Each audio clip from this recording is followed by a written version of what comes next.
Alright, we're ready to start with some Wittstock. Not to be confused with Woodstock. The music festival, I guess. But we're here and we got the uh, Imperial forces all set up. Now, in this one, the Imperial forces are German and Saxon. So these green unit here, they're German units and Saxon units. And they're led by old Hatzfeld. He will be the leader of these forces. Now, per setup rules, I have to set up either along this line here or northeast of it. You can see here what they're talking about. But so we've got some forces set up here. They're split in the left wing, right wing, and centers. So you can see the LW's up there in the corner. That VG's a vanguard, mostly light units. But now, according to per rules, the Swedes were made up of Swede units, Finland, German allies, and German mercenaries. There you go. Swedes, not really. I think maybe they said it was a third of the Swedes, and the rest of them were German allies and German mercenaries. But they will be under the leader, Banner. And this Tortenson is a artillery expert. So you want to get him with the artillery units. It allows them to do a little bit of rapid fire. 2 shots instead of just one. One of the scenario specific rules. But he can only come in from here on down on this east side. Later on, reinforcements I think can come in from other spots, but right now he's coming in from the east. And knowing this, I set up my units as follows, using basically the same rules and everything as we did in Luther, just a little bit different. Now the German Saxon morale level is at 63, and they go demoralized at 165.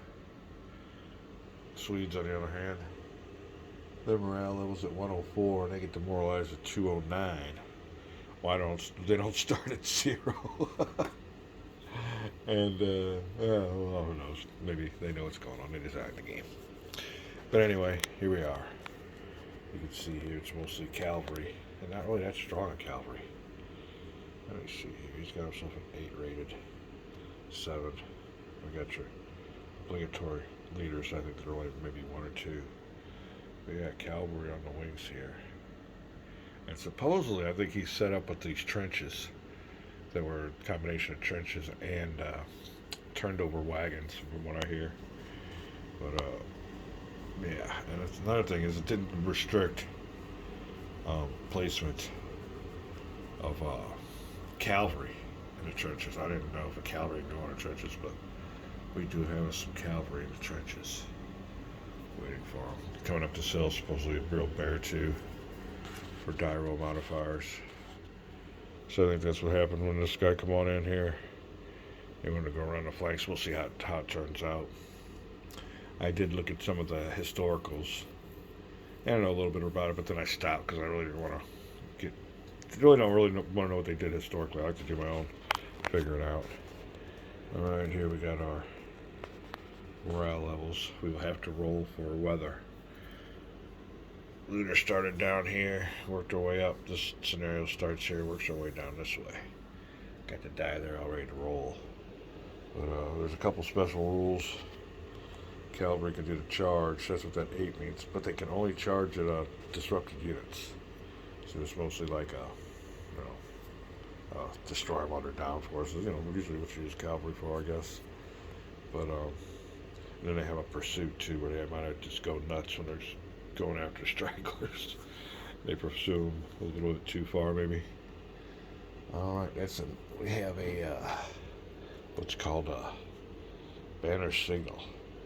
And I'm going to read up on that. That don't start till game turn 2, but that's their little special ability. I think that they get, you roll a dice for it, and you get your reinforcements right away.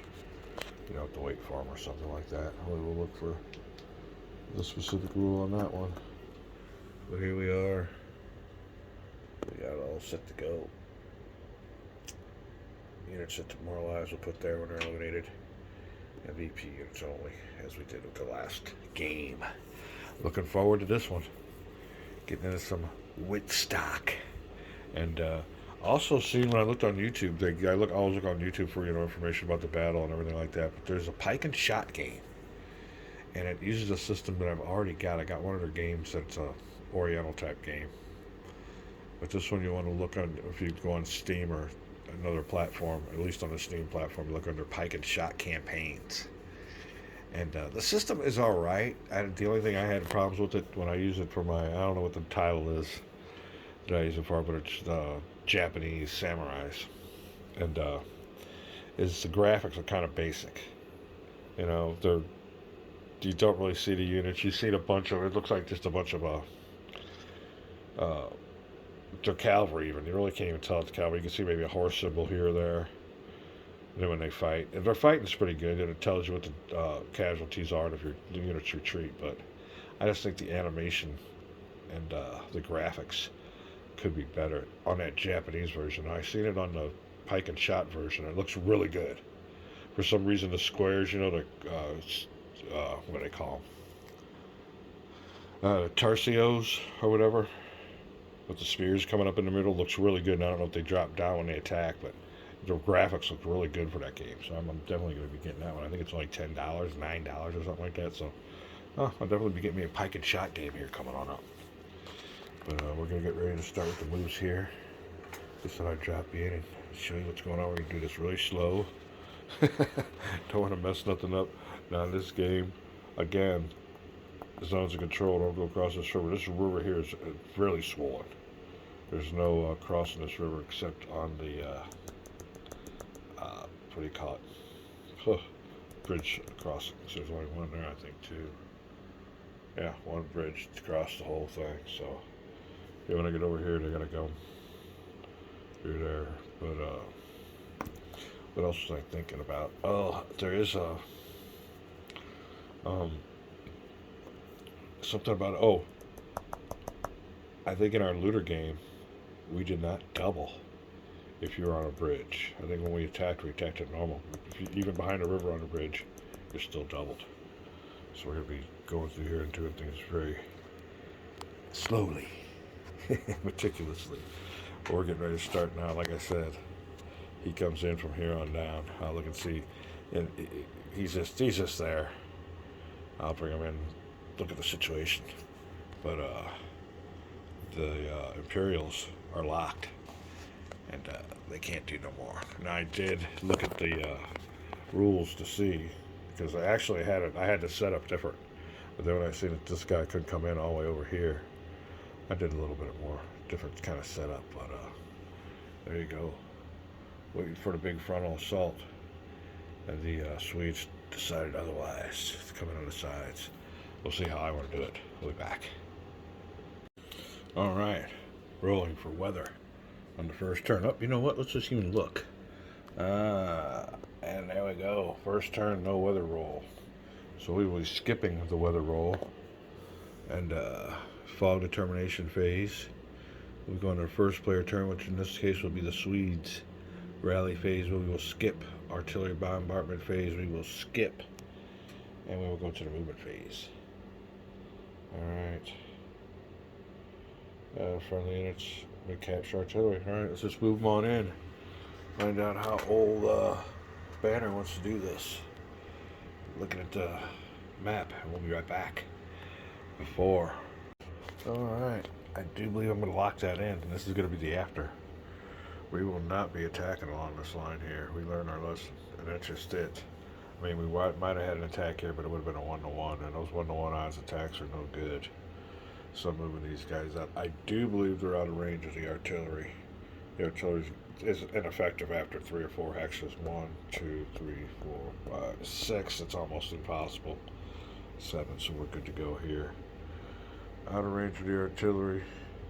Old Banners up front. We got these guys. Like I said, if they want to come out and attack, he might be able to put a couple units. Well, no, he can only put a unit here, and it's a 1-to-1 attack, which is bad for the defender. And he has to bring other units on up here, so if he wanted to, I got my stronger units up here. I got my little skirmishers and light cavalry behind them. And the old turtle. So what we're doing is we're waiting for the artillery. Artillery comes in the next turn. Now, with the sweet artillery, you can move them all you want, but as soon as you unnumber them, they're there for the rest of the game. So that's going to be key. But now it's his turn. He can see where I'm coming in at. I guess they won't be locked in their goofy positions anymore. We will see what the response would be or what I would do in that case. But let me see here. Oh, well, gotta watch out with these magazines.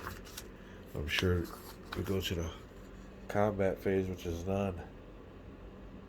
Now we're going to second player turn. Started over with the rally phase, no good. Artillery bombardment phase. Don't think we got any of that. Then we'll move.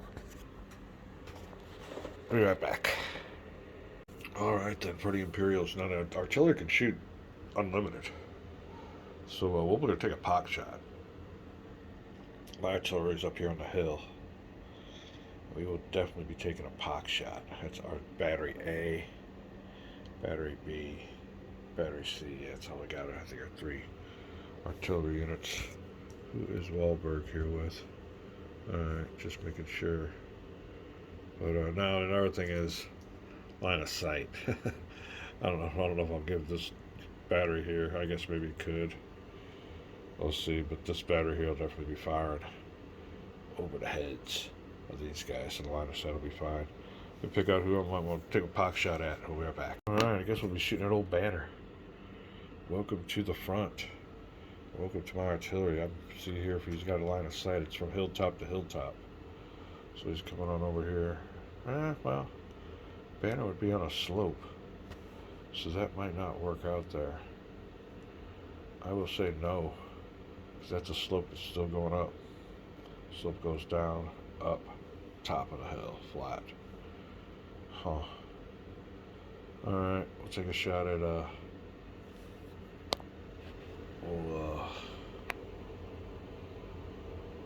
Lockmaster. RW. Let's look here, because they give me a little bit more information on these units. So let's see, just out of curiosity. Imperial RW, and he would be RW, no, Lockmaster RW, our right wing. What do I see? Did I see Rockmaster? I guess not. Wait, he's Swedish. Look under the right one there, Mark.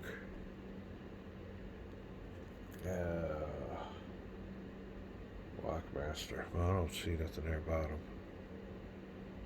Lebersaw. Nope. Here's what I'm looking at. Swedish units tells you. You can read that if you want. But not seeing any Lockmaster. See Whoppersaw in Wurzburg. We're looking underneath, looking for old Captain Lockmaster, yep. Or I can't read that L, but anyway, I don't see him up here. Alright, no big deal. We were just looking, and he will fire. Looking for a 1. 6+ range. The only time you get him is with a 1, and it'll disperse him. Would that be a nice way to start off? There you go with the fire. It's a 5, no good. Alright, that'll be the artillery firing from the Imperial Germans and Saxons. They can move now. Before. Alright, so here we are, first thing. And the first thing old Hatsfield notices is they're on top of the hill already. Alright, I just guess, historically, he built up, went the frontal assault, but towards the end, his scouts were telling him they were coming from this way, and sure enough, to come in. He's prepared himself a little bit by having some units here. But this is not a good position, because once they get on top of the hill, they can come on down. and any attack going up gives the attacker uh, column shifts in the defender's favor. So we don't want to be here. We want to move our cavalry. Where we move them to, we'll find out. There's no victory point bonuses for towns. I looked to see which town would be bonus like in Looter, but that doesn't apply to this scenario. Alright, we will be looking for movement. Be back. What's old Hatsfield gonna do? And here is the after. You can see what we did here. Pulled it on back. Don't wish to be. And all these attacks here, when you got these units next to each other, they're just 1-to-1s. We got to get some better positions, so I'm pulling on back. The only thing is, my supply train is right here, and that's where it had to be, somewhere outside of Wittstock. So we kind of got to defend that. That's got to be a little anchor spot. Got cavalry here, but you can see how everyone was moved. Let me go ahead and get my leader in the right position. But there you go. We did move some infantry on down out of the trenches. Start moving him down here. Like I said, then we just kind of shifted everybody down this way. Not knowing yet what's going on up here, who's going to come up out. But we're on top of those hill edges for that big old column shifts. Modifiers for those guys trying to come on up there. We're going to try to reinforce this a little bit more. But it's basically going to be up.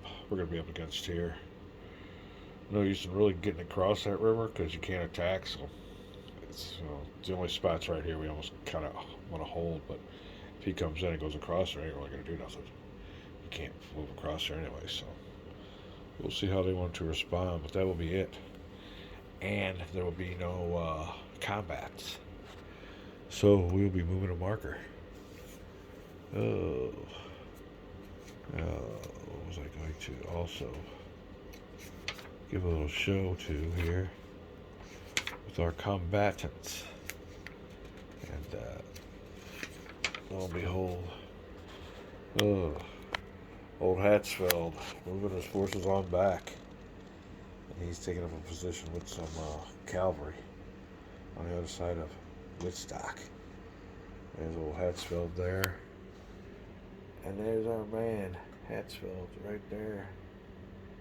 Meantime, his nemesis, John Boehner, is over here. This is cavalry. Alright, we will move the marker on over to turn 2. We got to roll a die for this one. Fog chance. Fog chance. Let me make sure we're doing this all right. I will turn off the camera and go through this all again to make sure I didn't miss anything, but it's pretty basic. Pretty basic game. Alright, movement, combat, and a turn phase. Alright, going to the next turn and rolling the dice for the weather. Give me a good weather die. Oh, come on. Alright, there you guys gotta go out here. Weather die will be this one right here. Anything but a 1.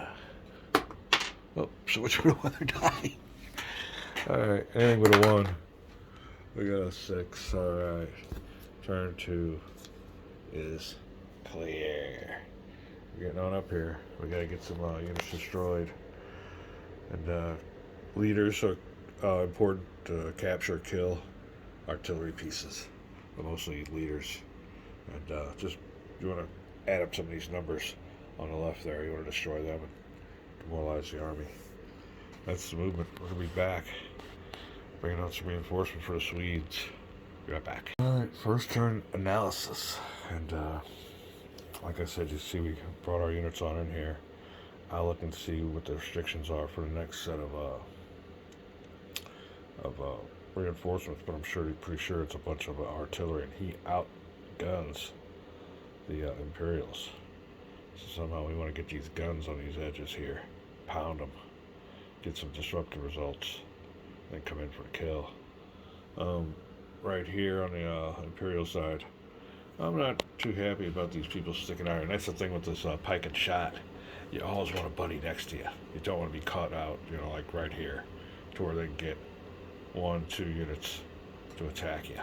If they get 3, then they got obligatory attacks to the next side. But this is what you don't want. So we'll